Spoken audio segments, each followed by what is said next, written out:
Baik Kak, mohon maaf sebelumnya. Selamat sore semuanya. Perkenalkan kami dari kelompok 1 mata kuliah analisis multivariat kelas A akan mempresentasikan hasil penelitian kami yang berjudul penerapan analisis diskriminan dalam menentukan faktor-faktor yang memengaruhi ketangguhan mahasiswa Universitas Brawijaya dalam berwirausaha. Bisa next.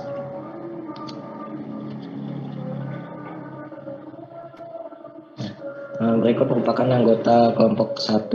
Yang pertama ada Agustina, kemudian saya sendiri Demade, kemudian Fitri, dan yang terakhir ada Taskia. Pertama ada pendahuluan yang dijelaskan oleh teman saya. Baik, terima kasih Agung. Pendahuluan. Pengangguran merupakan masalah yang paling bisa dihadapi di bangsa Indonesia saat ini. Dilihat dari data pada tanggal 5 Mei 2021, jumlah angkatan kerja pada bulan Februari 2021 meningkat dibanding Agustus 2020. Namun dilihat dari tingkat pendidikan, sebanyak 254.457 merupakan lulusan akademisi atau diploma, dan 990.543 merupakan lulusan universitas. Berdasarkan data tersebut menunjukkan bahwa tingkat pendidikan tidak menjamin seorang untuk mendapatkan pekerjaan. Lalu dilihat dari minat mahasiswa Universitas Brawijaya dalam kegiatan wirausaha saat ini meningkat. Dibuktikan dengan antusiasme mahasiswa yang mengikuti peserta dalam kegiatan PMW. Di samping itu, mahasiswa mulai membuka usaha sendiri dengan berbagai jenis usaha. Lalu, motivasi merupakan salah satu hal yang dapat mempengaruhi keinginan untuk mempertahankan wirausaha. Selain itu juga ada pengalaman dan pengetahuan yang dibutuhkan untuk menjalankan suatu usaha. Dan diperoleh dari berbagai lingkungan mampu memberikan pengalaman tentang wirausaha. Dan untuk itu dianalisis, ingin diketahui apakah motivasi, inovasi, pengalaman, dan pengetahuan dapat mempengaruhi mahasiswa wirausaha dalam mempertahankan dan mengembangkan usahanya di tengah berbagai tuntutan aspek sebagai peran sebagai mahasiswa, sebagai wirausaha, dan sebagai pribadi, sekaligus masih dapat berprestasi dalam berbagai bidang yang ditekuninya. Untuk selanjutnya metode penelitian. Sumber data yang kami gunakan pada penelitian ini menggunakan data primer yang diperoleh dengan menyebarkan kuesioner kepada mahasiswa UB berupa skala Likert, yaitu dengan skala 1 itu menunjukkan sangat tidak setuju, 2 yang berarti tidak setuju, 3 netral, 4 setuju, dan 5 sangat setuju. Lalu teknik pengambilan sampel dilakukan dengan metode purposive sampling, yaitu mengambil sampel dengan kriteria tertentu. Untuk kriteria sampel dalam penelitian kami ini adalah mahasiswa yang pernah atau sedang berwirausaha, dan didapatkan sebanyak 32 responden. Lalu untuk variabel penelitiannya itu yaitu ketangguhan mahasiswa dalam berwirausaha sebagai variabel dependen atau Y dengan skala nominal. Lalu variabel motivasi atau X1, inovasi atau X2, pengalaman atau X3, dan pengetahuan atau X4 sebagai variabel independen dengan skala ordinal. Next. Oke.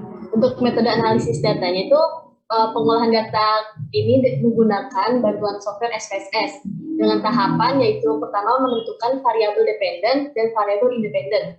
Lalu kedua memeriksa validitas dan realitas data. Yang ketiga melakukan pengujian asumsi analisis diskriminan, yaitu ada uji kenormalan dengan hipotesis awal Paubaganda mengikuti sebaran normal dan hipotesis tandingan Paubaganda tidak mengikuti sebaran normal. Untuk pengujian kenormalan ini digunakan uji Kolmogorov-Smirnov dengan keputusan jika p-value lebih besar dari alfa sama dengan 0,05, maka Paubaganda mengikuti sebaran normal. Lalu uji kesamaan matris kovarian dengan menggunakan uji box M. Untuk statistik uji box M adalah sebagai berikut. Lalu uji vektor nilai rata kedua kelompok dengan menggunakan statistik Wilks lambda dengan statistik ujinya adalah sebagai berikut. Next. Lalu yang keempat yaitu kita membentuk fungsi diskriminan menentukan nilai batas pemisah kedua kelompok dengan perhitungan titik cut-off dilakukan menggunakan rumus sebagai berikut. Lalu tahapan ke-6 menggunakan tingkat ketepatan pengelompokan hasil prediksi fungsi diskriminan, dan terakhir interpretasi hasil. Oke, mungkin aku kembalikan kepada aku. Baik, terima kasih. Selanjutnya ada hasil penelitian yang akan dijelaskan oleh rekan saya. Tahap pertama yaitu untuk pemeriksaan kualitas dengan kriteria pengujian, yaitu jika R hitungan lebih besar dari tabel atau p-value lebih kurang dari nilai alfa, maka item dikatakan valid. Next. Berikut adalah tabel hasil uji pemeriksaan validitas. Dapat dilihat pada tabel bahwa p-value kurang dari 0,05, maka dikatakan bahwa pertanyaan dalam kuesioner penelitian dinyatakan valid. Next. Next. Selanjutnya adalah uji reliabilitas. Kriteria pengujiannya yaitu jika nilai Cronbach alpha lebih besar dari R tabel, maka kuesioner dikatakan reliable. Dalam tabel berikut, nilai Cronbach alpha sebesar 0,935 lebih besar dari 0,349, maka dapat dibuktikan bahwa kuesioner penelitian dinyatakan reliable. Selanjutnya adalah pengujian asumsi analisis diskriminan. Dengan yang pertama adalah uji normalitas. Uji normalitas ini menggunakan uji Kolmogorov-Smirnov test. Pada variabel X1, X3, dan X4, nilai p-value sebesar di mana lebih besar dari alfa 0,05, maka variabel X1, X3, dan X4 mengikuti sebaran normal. Kemudian untuk variabel X2, nilai p-value kurang dari 0,05, maka data tidak mengikuti sebaran normal. Namun pada penelitian ini kami menggunakan menerapkan teorema dari limit pusat karena data lebih dari 30.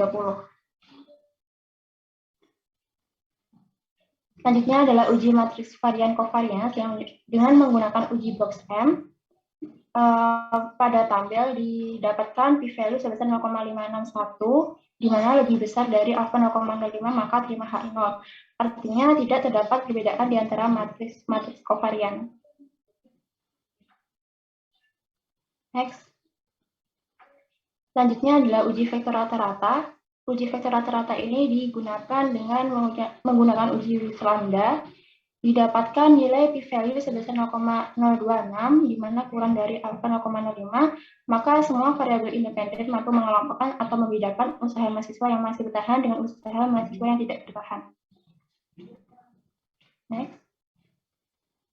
Baik, terima kasih, akan dilanjutkan oleh teman saya. Selanjutnya perbandingan rata-rata antar kelompok.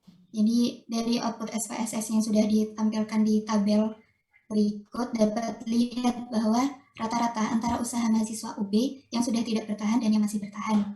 Dari variabel yang pertama yaitu ada motivasi, dapat dilihat bahwa rata-rata motivasi mahasiswa yang usahanya masih bertahan lebih tinggi daripada motivasi mahasiswa yang usahanya sudah tidak bertahan. Hal ini juga berlaku untuk variabel inovasi, pengalaman, dan pengetahuan yang rata-rata dari usaha mahasiswa UB yang masih bertahan lebih besar daripada usaha mahasiswa yang sudah tidak bertahan.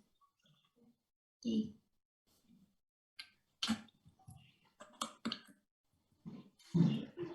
Ya. Selanjutnya dapat dilihat juga di sini untuk rata-rata variabel pengalaman dan pengetahuannya lebih besar pada usaha mahasiswa UB yang masih bertahan. Oleh karena itu, perlu dilakukan uji untuk menentukan apakah perbedaan rata-rata tersebut signifikan atau tidak. Selanjutnya, uji signifikan variabel independen. Ya, untuk melakukan fungsi diskriminan kita perlu melakukan uji signifikasi berikut. Dan di sini kita lakukan pada perbedaan rata-rata dua kelompok. Dengan kriteria pengujian, jika p-value lebih kecil dari alfa, maka rata-rata berbeda secara signifikan. Dan jika lebih besar, maka rata-rata berbeda secara tidak signifikan. Nah, untuk outputnya seperti berikut.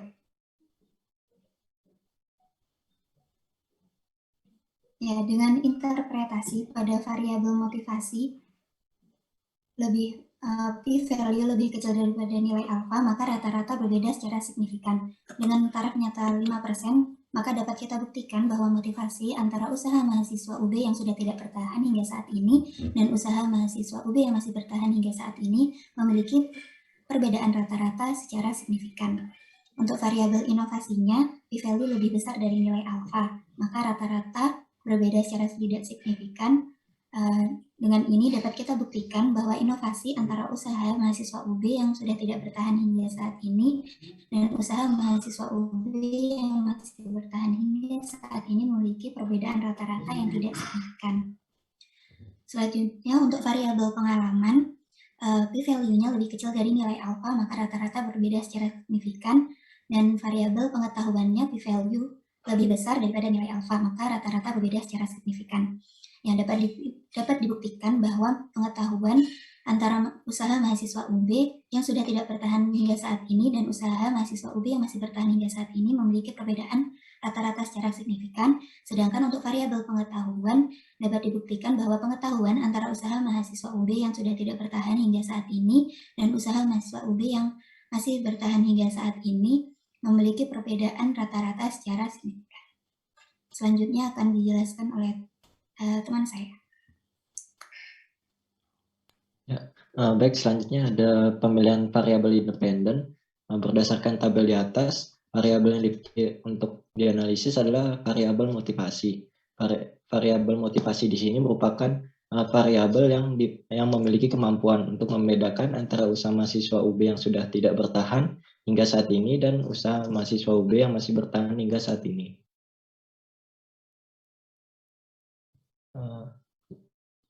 Lanjut. Kemudian selanjutnya ada persamaan diskriminan.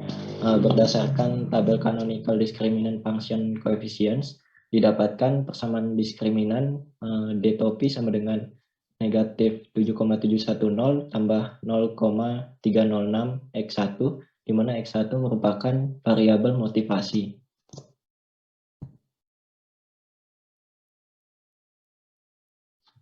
Kemudian selanjutnya ada perhitungan batas pemisah atau cut-off. Berikut merupakan tabel function at group centroids. Berdasarkan tabel tersebut diperoleh nilai centroid untuk kelompok yang pertama, yaitu kelompok usaha mahasiswa UB yang sudah tidak bertahan hingga saat ini sebesar negatif 0,865. Sedangkan nilai centroid untuk kelompok yang kedua, yaitu kelompok usaha mahasiswa UB yang masih bertahan hingga saat ini adalah 0,2. Selanjutnya akan ditentukan nilai titik kritis atau nilai pemisah. Selanjutnya. Oke, berikut merupakan perhitungan nilai pemisah sebesar 0,0003125. Kriteria pengujian di sini adalah yang pertama, jika nilai diskriminan lebih dari nilai pemisah, maka akan masuk ke dalam kelompok usaha mahasiswa UB yang masih bertahan hingga saat ini. Sedangkan sebaliknya, jika nilai diskriminan kurang dari nilai pemisah, maka akan masuk ke dalam kelompok usaha mahasiswa UB yang sudah tidak bertahan hingga saat ini. Bisa lanjut.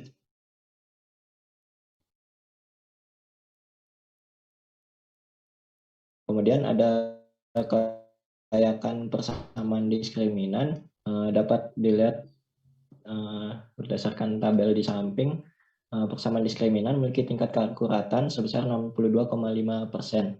Persamaan diskriminan yang dihasilkan dapat dikatakan cukup layak untuk digunakan dalam memprediksi apakah seorang mahasiswa UB masuk ke dalam kelompok yang sudah tidak bertahan hingga saat ini atau yang masih bertahan hingga saat ini berdasarkan skor motivasi yang diperoleh dalam pengisian kuesioner penelitian. Selanjutnya ada kesimpulan.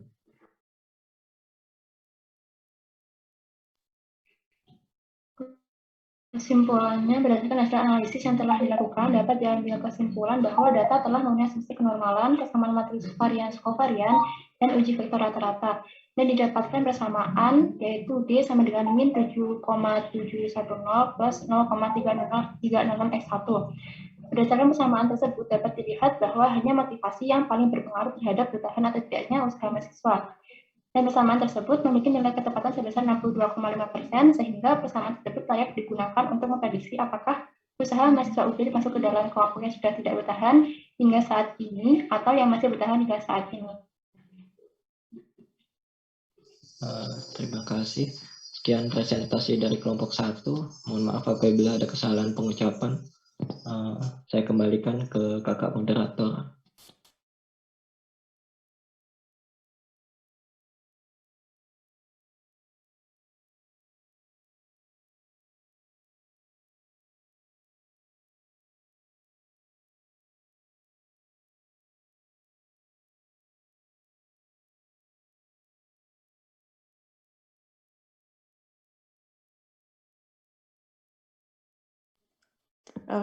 Kartika izin bertanya. Ya, menurut kelompok yang barusan presentasi itu, analisis diskriminan itu apa sih?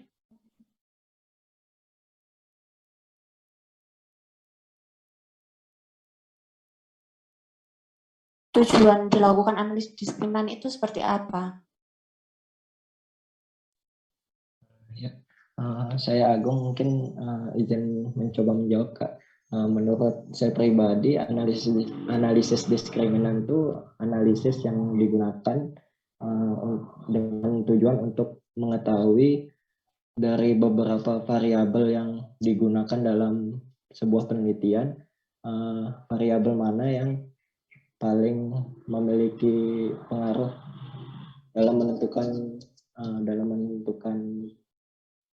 variabel Y-nya itu, Kak. Mungkin seperti itu. Ya. Setahuku kan analisis diskriminan itu untuk klasifikasi objek. Dia itu masuk ke kelas 1, 2, atau 3, atau seterusnya begitu. Mungkin bisa dibuat untuk melihat variabel mana yang paling berpengaruh untuk mengklasifikasikan, tapi tujuan utama dari analisis diskriminan itu untuk klasifikasi objeknya. Jadi mungkin di judulnya itu kalian bisa diganti atau diubah, bukan penerapan analisis diskriminan untuk melihat faktor-faktor yang mempengaruhi bla bla bla begitu ya kan. Jadi sepertinya perlu diubah itu. Baik, Kak, terima kasih.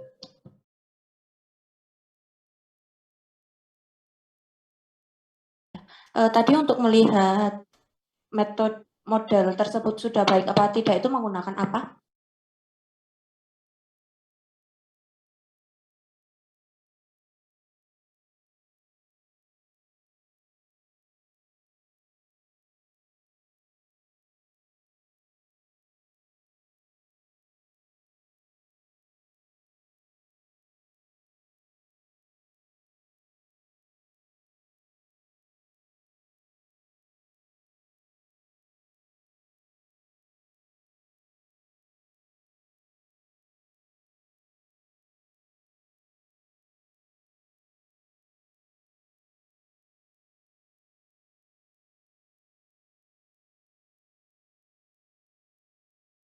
Apa kelompok kalian masih belum melakukan untuk melihat apakah model itu baik atau tidak?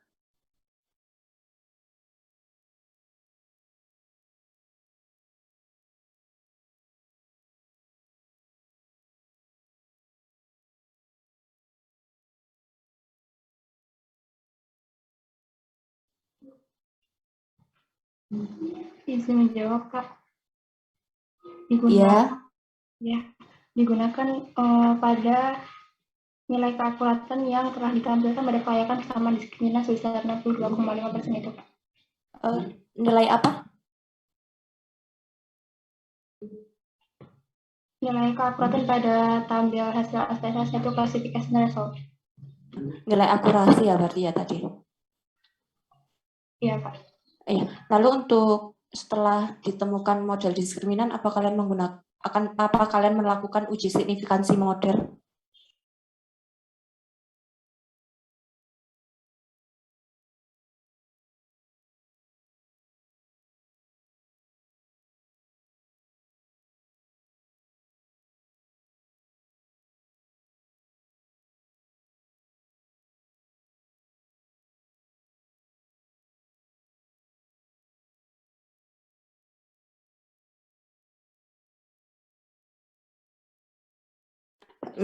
Kalau kalian belum melakukan uji signifikansi model, mungkin bisa ditambahkan, atau kalau kalian memilih untuk tidak melakukannya, kalian bisa menambahkan di laporannya alasan mengapa tidak melakukan uji signifikansi model itu.